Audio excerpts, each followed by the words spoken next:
Assalamualaikum warahmatullahi wabarakatuh. Waalaikumsalam. Kami dari kelompok 8 ingin mempresentasikan geografi Pahlawan.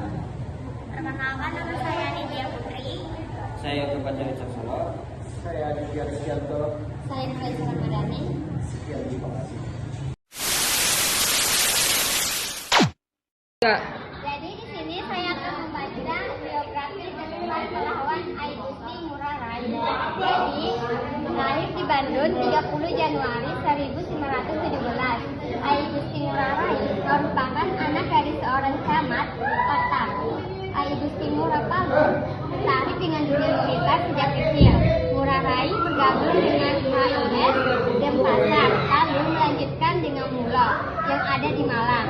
Tak cukup sampai di sana, ia kemudian bergabung dengan sekolah kader militer Parayoda Bali Gianyar pada tahun 1940. Ngurah Rai dilantik sebagai Letnan II yang kemudian melanjutkan pendidikan di Royal Academy for Reservoir Officer atau Menggelang dan Pendidikan Artileri Malang. Pada masa kependudukan Jepang, Ngurah Rai sempat menjadi institusi di daerah Bali dan Lombok. Setelah kabar Indonesia merdeka pada tahun 1945, akhirnya sampai di Bali, TKR berganti nama menjadi Tentara Keamanan Rakyat atau TKR. Sunda Kecil, di mana ia sebagai komandannya. Sebagai komandan TKR Sunda Kecil, Ngurah Rai merasa perlu untuk melakukan konsolidasi dengan pimpinan TKR pusat, di mana saat itu bermarkas di Yogyakarta. Sampai di Yogyakarta, Ngurah Rai dilantik menjadi komandan Resimen Sunda Kecil, berpangkat Letnan Kolonel. Kembali dari Yogyakarta dengan bantuan persenjataan, Ngurah Rai mendapati bahwa Belanda telah menduduki Bali dengan mempengaruhi raja-raja Bali. Sebanyak kurang lebih 2.000 pasukan dengan persenjataan lengkap dan sejumlah pesawat terbang yang berhasil dihimpun Belanda. Telah siap berperang menyerang Ngurah Rai dan pasukan kecilnya. Pertempuran tersebut dilatar belakangi dengan kekecewaan Ngurah Rai atas hasil dari perjanjian Linggarjati antara Belanda dan pemerintah Indonesia. Dalam perjanjian tersebut menyebutkan bahwa pemerintah Belanda mengakui kekuasaan Indonesia. Belanda mengakui kekuasaan Indonesia yang meliputi Pulau Jawa, Madura, dan Sumatera. Sedangkan Bali diakui menjadi bagian dari negara Indonesia Timur bikinan Belanda. Nanti akan dilanjutkan dengan Ani. Bersama Ciung Wanara, pasukan kecil Ngurah Rai pada tanggal 18 November 1946 menyerang Tabanan yang menghasilkan satu datasemen. Belanda dengan persenjataan lengkap menyerah. Hal ini memicu Belanda untuk membalas pertempuran lebih sengit dan mengerahkan kekuatan yang ada di seluruh Pulau Bali dan Lombok untuk membalas perbuatan Ngurah Rai.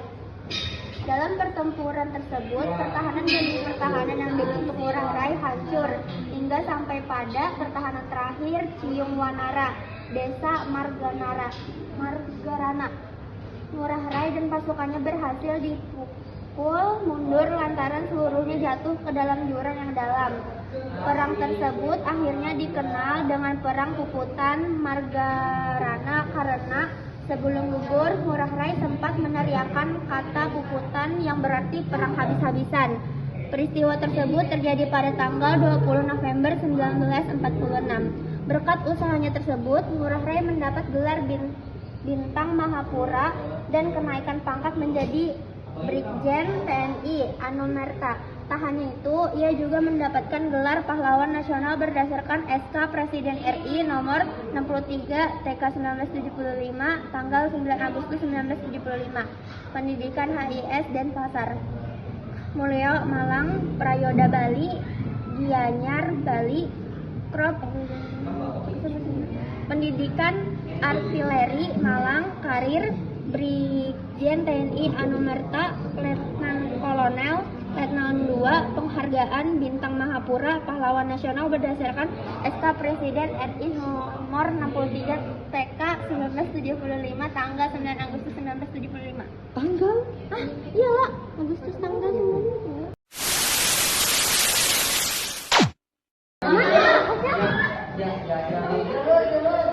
Oke, jadi kita lanjutkan dengan nama pahlawan Nur Ali. Ki Haji Nur Ali 1914 sampai 1992 adalah seorang ulama besar Indonesia dan pejuang kemerdekaan yang berasal dari Bekasi, Jawa Barat. Beliau dikenal sebagai salah satu tokoh penting dalam sejarah perjuangan rakyat Indonesia, khususnya di wilayah Jawa Barat. Berikut adalah biografi singkat beliau. Nama lengkap: Nur Aliye, tempat tanggal lahir Ujung Malang, Babelan, Bekasi, 15 Juli 1914. Wafat pada tanggal 29 Januari 1992. Pendidikan: belajar agama di pesantren di sekitar Bekasi. Melanjutkan studi ke Mekah selama beberapa tahun untuk memperdalam ilmu agama Islam. Nur Aliye berperan sebagai komandan Laskar Rakyat dalam melawan penjajahan Belanda di Bekasi. Beliau mendirikan Laskar Hizbullah yang terdiri dari pemuda-pemuda Islam untuk melawan tentara kolonial. Selain itu, ia juga aktif di berbagai pergerakan Islam dan kemerdekaan lainnya. Peran setelah merdeka, Nur Aliye lebih banyak berperan dalam dunia pendidikan dan dakwah. Ia mendirikan pesantren At-Taqwa di Ujung Harapan, yang kemudian menjadi salah satu pesantren terkenal di wilayah tersebut. Nur Aliye juga aktif sebagai tokoh masyarakat dan sering diminta pendapatnya dalam berbagai persoalan umat Islam di Indonesia. Penghargaan beliau atas jasa-jasanya, Nur Aliye mendapatkan gelar sebagai Pahlawan Nasional Indonesia pada tahun 2006. Beliau dikenang sebagai sosok ulama yang sederhana, karismatik, dan sangat berpengaruh dalam menyebarkan ajaran Islam di wilayah Bekasi dan sekitarnya. Contoh foto beliau.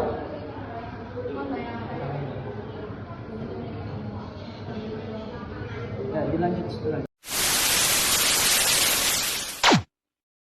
Iya, ada. Ini pahlawan. Nah, Hmm. saya ingin menjelaskan biografi tentang pahlawan Ernest Decker.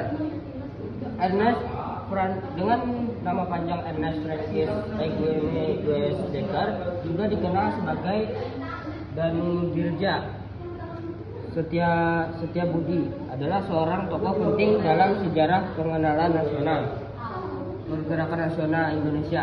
Ia lahir pada 8 Oktober 1879 di Pasuruan, Jawa Timur, dan wafat pada 28 Agustus 1950 di Bandung. Daus Decker merupakan keturunan campuran Belanda dan Jawa dan berperan besar dalam perjuangan kemerdekaan Indonesia dari penjajahan Belanda. Beberapa poin penting dalam kehidupannya. Yang pertama, pendidikan. Ernest Decker bersekolah di Belanda dan mendapatkan pendidikan sebagai jurnalis. Ia kembali ke Hindia Belanda dan terlibat dalam berbagai kegiatan politik. Yang kedua, pergerakan nasional bersama Cipto Mangkusumo dan Kiai Haji Dewanoro. Ia mendirikan Indeks Parti pada tahun 1912. Partai politik pertama di Hindia Belanda yang secara terbuka mengadvokasi kemerdekaan dari penjajahan Belanda. Yang ketiga, nama Danudirja Setia Budi setelah aktif dalam perjuangan kemerdekaan. Ia mengambil nama pribumi Danudirja Setia Budi sebagai bentuk perlawanan terhadap kolonialisme. Yang keempat, pengasingan dan pengaruh. Karena aktif politiknya, Daus Decker diasingkan oleh pemerintah kolonial ke beberapa tempat, termasuk dan Belanda. Meskipun diasingkan, ia tetap terlibat dalam gerakan anti kolonial. Yang kelima, terakhir, kontribusi pasca kemerdekaan. Setelah kemerdekaan Indonesia, Daun Dekker aktif dalam pemerintahan Republik Indonesia dan menjabat sebagai berbagai posisi, termasuk sebagai anggota Komite Nasional Indonesia Pusat KNP. Ernest Daun Dekker dikenang sebagai salah satu tiga serangkai dalam gerakan nasional Indonesia dan salah satu pahlawan nasional yang berjuang untuk kemerdekaan bangsa Indonesia. Sekian presentasi dari kelompok 8. Jika ada salah dan kurangnya, mohon maaf. Wassalamualaikum warahmatullahi wabarakatuh.